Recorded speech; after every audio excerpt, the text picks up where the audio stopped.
Our good mate, Florin.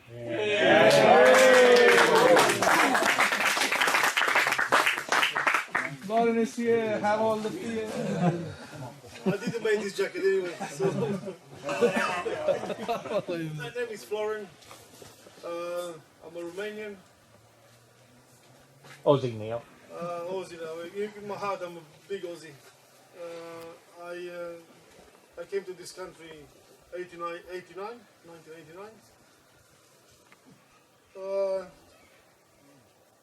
I married a fantastic lady, Jenny.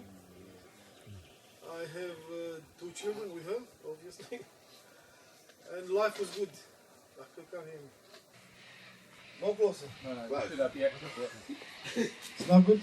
Yeah. That's better, yeah. Good job. I'm obviously very nervous. This is my second time doing this. I'm not a speaker, I'm not a preacher, so you have to... Anyway, life was good. We started the family, going to church, have these 2 kids. Life was good. I made a bit of money. I used to renovate houses, make a bit of money. And then I got sick. I went to the doctor. The doctor said, "Florin, you have a few black spots on your brain. Looks like we don't know yet. Maybe some little tumors." I said, "Okay, no problems." What can I say? And we did a few more tests. Then the doctor said, "You have to stop working in building industry. The chemical dust and whatever was there was making me a bit sick." I said, "Okay." So we decided to move to Adelaide. I used to go into South Australia bush for a few years, deep in Flinders Ranges up there with another mate, Michael of mine, another friend. So I loved Adelaide, I loved the bush there, so for me it was, like going back home. So we sold everything, we got a bit of money, I bought a business in Adelaide. I bought a house in the best suburb there, which is West Lakes, a few meters into the water, so everything was good. Jenny didn't have to work. I had my little business, everything was good there, going good. And after a few years, I was asked to do a big job for a big company, maybe one of the biggest like in this country. So I didn't want to do it. I was a bit busy with my shop, with my showroom, but I accepted because of the money. I liked the money side of it, so I said, okay, let's do it. So this involved for me to get a lot of machineries, a lot of stuff, so big amounts of money. I've done it. They had a problem with the contractor. They brought me in, and we started doing this job there. After a few months, we had they had a problem with the builder. I was caught up in the middle, so they started not to pay me. So I said, okay. I started borrowing money. I got my house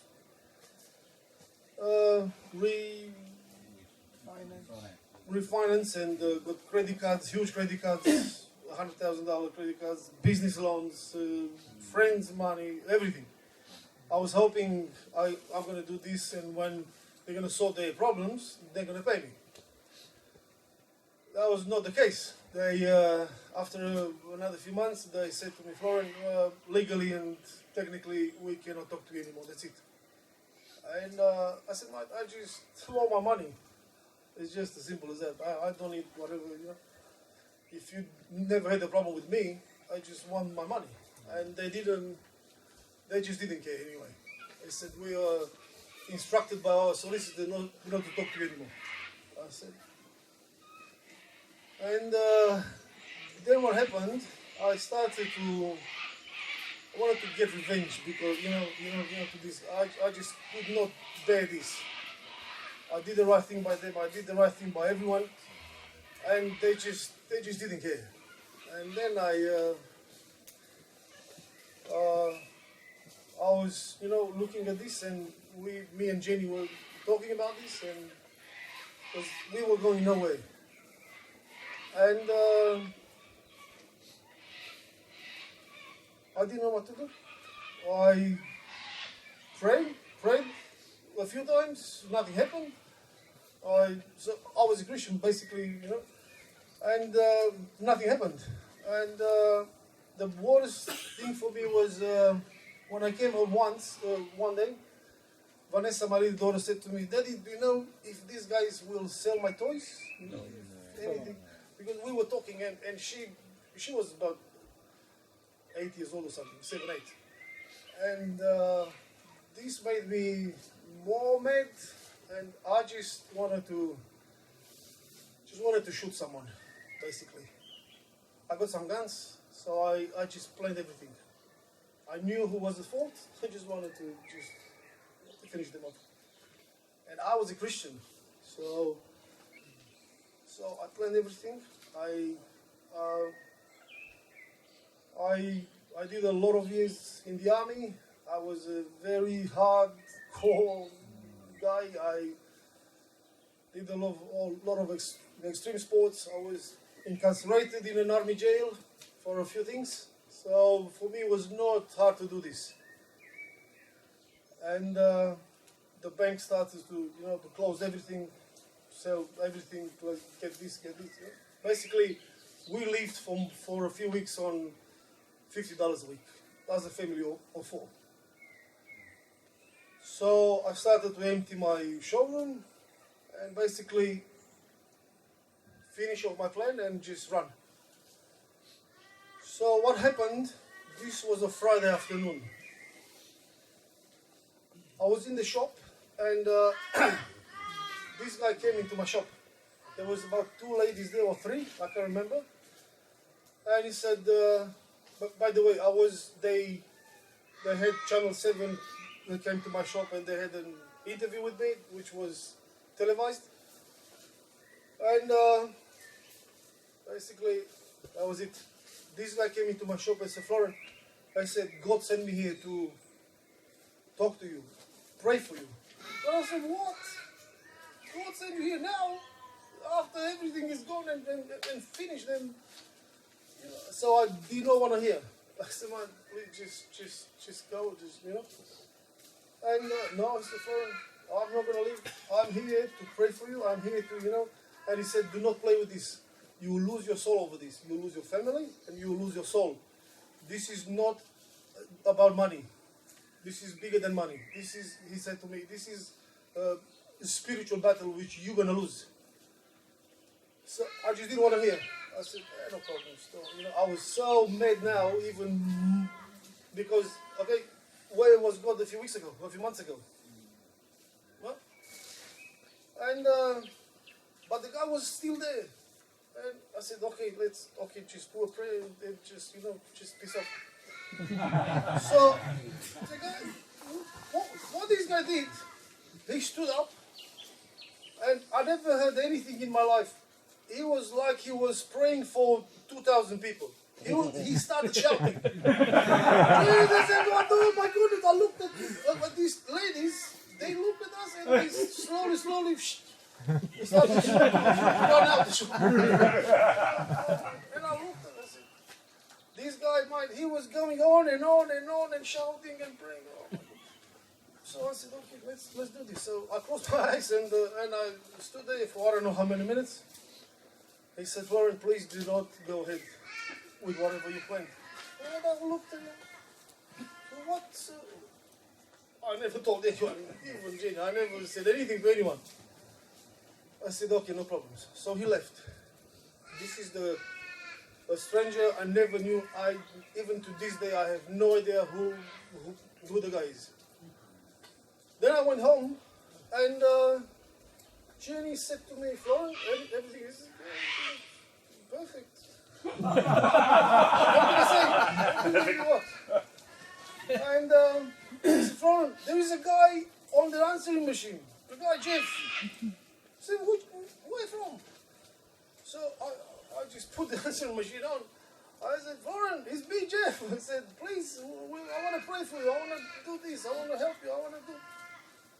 I said to Jenny, who's this guy, man? Who do you give our number to someone? My home number, even now, only my mother has my home number. I will never give my home number to anyone. Not to the friends, not to anyone. I don't want anyone to ring me at home for, to ask me stuff. So I never gave my home number to anyone. And I said to Jenny, no, she said, I think. So, I said, okay. But this guy, Jeff, he started sending me messages on my mobile. Say, Florin, this and this, and we want to pray. And Jenny said to me, Florin, because I explained to her about the other guy. And Jenny said, Florin, you have to be careful. And I can tell you now, whatever the guy said in my shop, I did not care. Because I thought, this guy heard something on the news and that's it. He want to look good. But when this guy Jeff, started to ring me at home, this was not a coincidence anymore. And then I sat down and I said, okay, I'm gonna do the right thing. I'm not gonna go ahead. This cannot be something just happening. The guy in the shop with this Jeff, I said, okay, Jenny, let's just do whatever we have to do. Leave the house, leave everything, and just go. And we were talking about a lot of money, over $1 million, $2 million. And Julie said, there is nothing we can do. I said, okay, no problem. So we packed up. What struck me, the friends which I considered my friends and brothers, none of them were there. I can tell you this now. I'm not talking one or two. None of them. And then I started to think about this, brothers in church and this. The Bible talks about brothers and brotherhood, and oh my goodness. Okay, no problems. And this was before the men's conference at Balaclava. I said to Octavian, let's just go to Balaclava. Let's just have a weekend with these guys there. My heart was not there, but I wanted to go. So we went to Balaclava. So when I went into the campground there, came this guy. I can tell you, I've seen him like the biggest guy there. I said, Florin, it's me, Jeff. Oh my goodness. I could not work out who Jeff it is. I said, it's me, Jeff. And this guy is here today. He's the guy with the walker here. And I just could not believe, someone which I knew Jeff, but we never had a chat, he knew me from coming there a few times, that's all. But he was my brother, he was my real brother, because he cared, and whatever he did, he saved my life. Basically, I was saved by these two guys. And I could not work out again where this Jeff had my home number. But what he did, he went to, when I registered, I don't know how many years back, I gave Kirsty my home number. I don't know why. I just, on the registration paper, I put my mobile, and I don't know why I put my home number. Now I know why I put my home number, because if my home number were not there, maybe I wouldn't be here today. So then Jeff asked Kirsty for my number. I said, I don't know how he approached it, but he got my number and he called me. And I cannot be more thankful. These guys, this is brotherhood. It's not, we know brothers only when it's good or when it's, when we happy or when we full. We should be brothers anyhow, any. And I've got the biggest respect for Jeff, and the guys from South Australia for me is just some an amazing bunch of guys. And we came to Melbourne, and everything was. The guy said to me, Florin, from now on you can only go up. I couldn't go under zero because I was at zero anyway, financially and everything. So of course from now on only go up.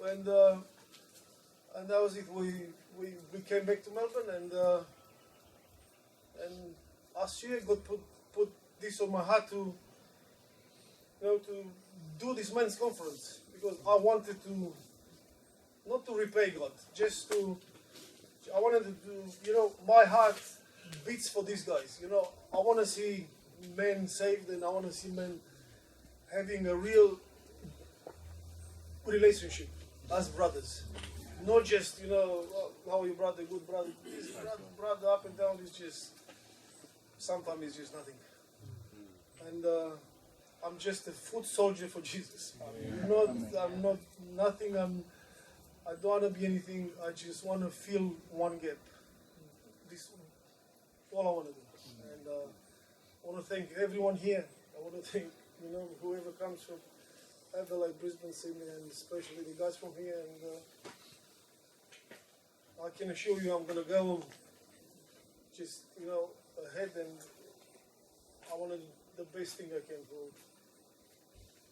for the years to come. Good on you. Amen. That was it.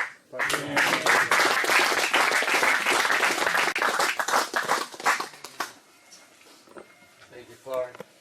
I was wondering whether we might do something a bit special tonight. Joseph this morning spoke about, stay here.